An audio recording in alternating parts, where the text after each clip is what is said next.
Mansouri, je suis pharmacien d'officine, diplômé de l'Université de Bordeaux de 81 à 87. Bon, au début de mon exercice à l'officine, j'ai été confronté à énormément de besoins. Ça m'a interpellé et donc je pensais qu'il fallait faire quelque chose. On s'est dit pourquoi ne pas faire une structure qui va permettre de mieux développer l'aide, de le structurer, de l'encadrer et que ça soit qu'on le développe dans le temps, dans la durée. D'où cette idée de la fondation qui a été créée en 2004 par quelques personnes. Donc je l'ai tout de suite intégrée. Cette fondation donc, a commencé son activité en 2004. Elle a commencé par un centre pour les jeunes filles abandonnées en milieu urbain. Comme ça, c'était la première action de la fondation. En fait, la fondation, elle s'articule sur 5 axes. Il fallait penser à faire des infrastructures sociales de base. Il fallait penser à des actions sociales et humanitaires pour lutter contre la précarité. Il fallait penser à des activités génératrices de revenus. Et puis, sans oublier la protection et le développement du patrimoine naturel, du patrimoine culturel. Donc, c'était les axes principaux sur lesquels travaille la Fondation. J'ai eu l'honneur d'être maintenant vice-président de cette fondation. Mais c'est un travail vraiment qui me satisfait et où j'ai suivi ma passion, en fait. C'est-à-dire chaque fois qu'on complète un travail, on a vraiment une sensation de sérénité, de bien-être, parce que c'est un travail qu'il faut bien faire et que quand on le fait bien, on est tranquille après. Par exemple, là, on en est pratiquement à 14 centres, donc ça part des jeunes filles abandonnées jusqu'aux handicapés moteurs, aux sourds-muets, à des centres pour les gens âgés, ce qu'on appelle Dar Takafoul.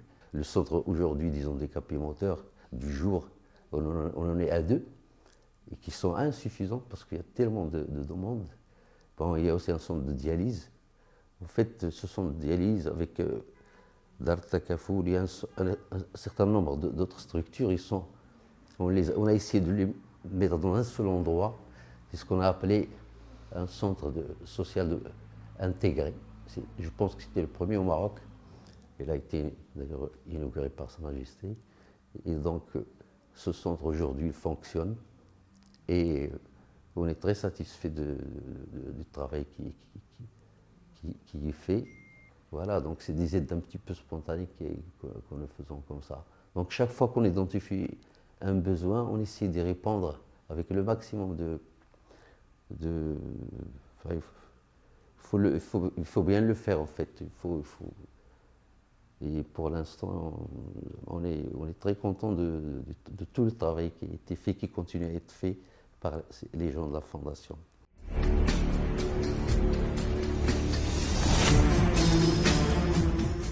Je m'appelle Semira Zenta et je suis pharmacien.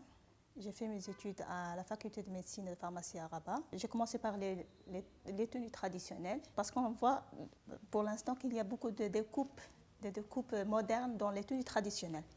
Donc je me suis spécialisée dans les tenues modernes. Donc j'ai fait le modélisme. En même temps, j'ai fait le moulage pour faire des tenues de mariée et des tenues de soirée.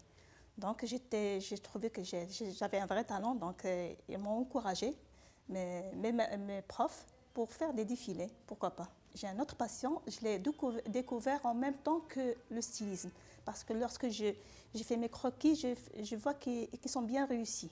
Donc j'ai commencé la peinture sur les tissus, donc les caftans que j'ai fait, j'ai mis des motifs de tissus comme des papillons, même je l'ai fait en défilé de Fashion Week. J'ai fait parce qu'ils m'ont proposé le thème de papillons. Et même j'ai fait des petits défilés. J'ai fait un défilé en 2015 et un autre défilé en 2016. Donc dans le cadre avec notre syndicat. Pour les shootings, après le défilé de Fashion Week, donc ils ont fait la publication de mes tenues. Donc, ils étaient même dans la couverture parce que c'était quelque chose qui est spécial. Ces patients, ce n'est pas pour gagner de l'argent, c'est pour moi. Donc, j'ai fait ça dans ma maison. Parfois, des tenues, je peux le réaliser en une journée pour voir le résultat, pour voir. Donc, c'est ma passion. Donc, peut-être c'est un défaut, donc pour moi, c'est ma passion. Donc, lorsque j'ai une idée en tête, donc je dois l'appliquer tout de suite. Le jour même, je vais acheter le tissu, je vais faire le patron, je vais couper, je vais faire les dessins. Donc, en 12 jours ou 3 jours, donc, le tenue sera fait.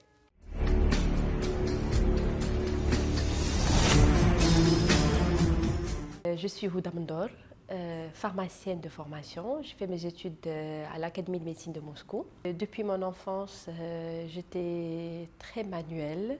J'aimais toucher les tissus, j'aimais regarder les femmes se maquiller.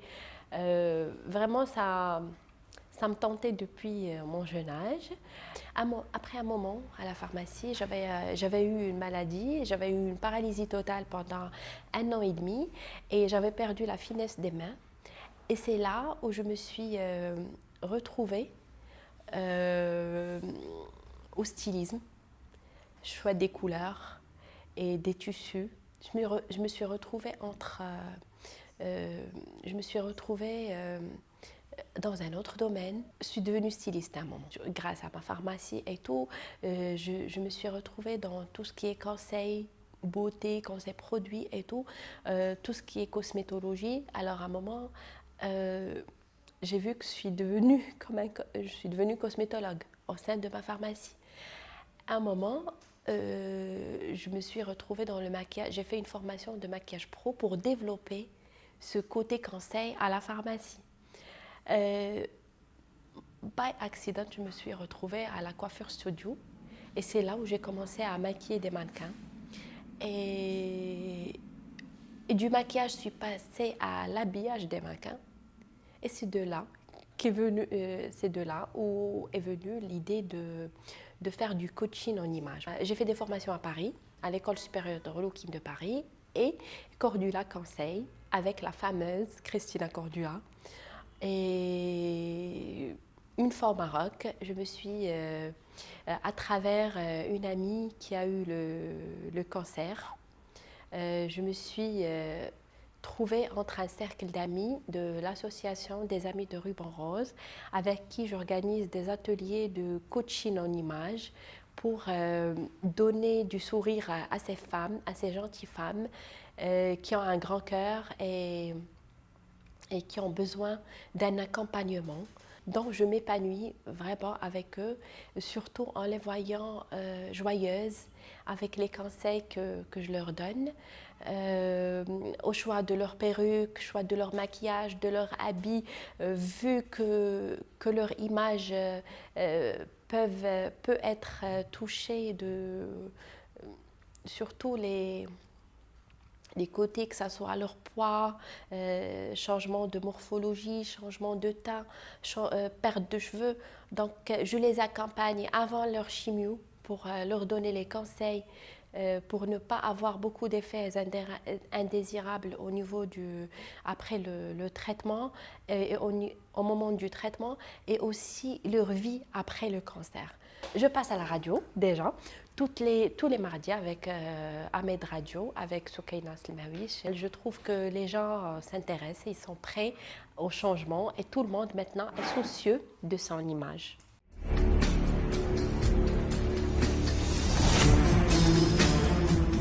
Je suis Nawal Nouhi, pharmacienne d'officine à Khribga. En parallèle d'être pharmacienne, je me suis lancée dans une autre aventure, c'est la valorisation du figuier de Barbarie. Moi qui rêvais avec ma sœur qui est aussi pharmacienne d'avoir un projet de production d'huile végétale à partir des richesses de notre région, on s'est rendu compte de la présence du cactus et de la possibilité d'en extraire une huile très précieuse qui est l'huile des graines de figue de Barbarie. On s'est lancé dans le projet, on a créé une coopérative en 2010. On a commencé par l'extraction des graines de figue de Barbarie et on s'est retrouvé avec la pulpe qui en découle, qu'il faut aussi valoriser. Et là, on s'est lancé à rechercher d'autres produits de valorisation. On a démarré avec la confiture de figues de Barbarie. On a pensé aussi au nectar, au jus nature et au vinaigre de figues de Barbarie enfin. Avec le vinaigre, les gens ont commencé à consommer et on s'est rendu compte qu'il a beaucoup de bienfaits. Donc, entre autres, il permet de contrôler la glycémie postpondérale chez les gens diabétiques. Il permet aussi de contrôler le taux de cholestérol sanguin. Et à partir de tous ces produits, on a pu encadrer 24 agriculteurs et 24 femmes. On a pu ramener des experts néerlandais, français, belges et aussi marocains pour apprendre à ces femmes de bien produire une confiture, de bien produire un jus ou un nectar et de bien produire un vinaigre. Le produit, dès le départ, a connu l'appui de la Fondation OCP, de l'administration d'agriculture qui rêvait et qui voulait avoir un projet de valorisation de la figue de Barbarie dans la région pour permettre aux agriculteurs d'avoir une autre débouchée de commercialisation. Depuis 2014, on faisait des contacts avec les grandes surfaces pour pouvoir référencer nos produits. Mais à chaque fois, on avait un problème, soit le Codabar, soit l'ONSA, soit... Donc, après tous ces accompagnements, on a pu avoir tous les documents officiels et réglementaires pour pouvoir se référencer dans les grandes surfaces. Tout ça fait que les femmes ont beaucoup plus de journées de travail, les agriculteurs ont beaucoup plus d'occasions de commercialiser leur production figue de Barbarie. On a démarré avec 3000 kilos de production par saison. Aujourd'hui, on est à 400 000 kilos de production par saison. Pour le développement de la marque, nos projets, c'est aller beaucoup plus vers le cosmétique. Après le retour des consommateurs sur nos produits, on s'est rendu compte que la figue de Barbarie a beaucoup de bienfaits. Pas seulement son huile qui est connue pour son effet anti-âge et anti-rides exceptionnel, mais aussi tous les autres produits, confitures, jus et vinaigre. Donc, les Mexicains avaient vraiment raison d'appeler le figuier, le cactus, plante de la vie.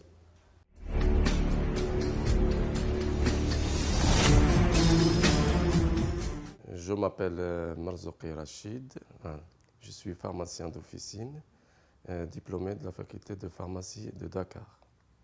Ma passion pour la société civile vient de cette ville, Dakar. Dakar, ville cosmopolite, où il y a une multitude d'ONG qui m'ont influencé et on devient vite imprégné par la dimension locale des problèmes de développement. En 2002, après une sélection, j'ai intégré l'ONG, l'organisation non gouvernementale Lead International, qui est basée à Londres. Cette ONG œuvre pour le renforcement des capacités du leadership en développement durable et environnement, avec un programme académique assuré par les experts des Nations Unies, couplé par des visites pratiques d'action sur le terrain. En 2004, dans le droit fil des recommandations annoncées par Lead Afrique francophone, qui est basé à Dakar, Lead Maroc a vu le jour. L'association Lead Maroc se veut un espace de capitalisation, de dialogue, de partage et de savoir-faire en matière de développement durable au profit de l'Afrique. Donc Lead Maroc, l'antenne Lead Maroc est dédiée à l'Afrique. On a pu participer à différentes consultations en matière de développement durable en Afrique, notamment le nouveau partenariat pour le développement de l'Afrique qui est initié par le président Wade. C'était à Bamako, Dakar et Niamey. Mais aussi, on a participé à la Commission pour l'Afrique à Alexandrie. On essaie de concilier la formation, l'officine, avec le travail de réseautage avec mes confrères en Afrique. Alors, les projets à court terme, c'est par rapport à santé environnement, un séminaire qui va être, qui aura lieu prochainement à Dakar. On va parler de la problématique du paludisme, de la tuberculose et du VIH/SIDA. C'est avec joie et enthousiasme qu'on participe à des actions concrètes de développement en Afrique.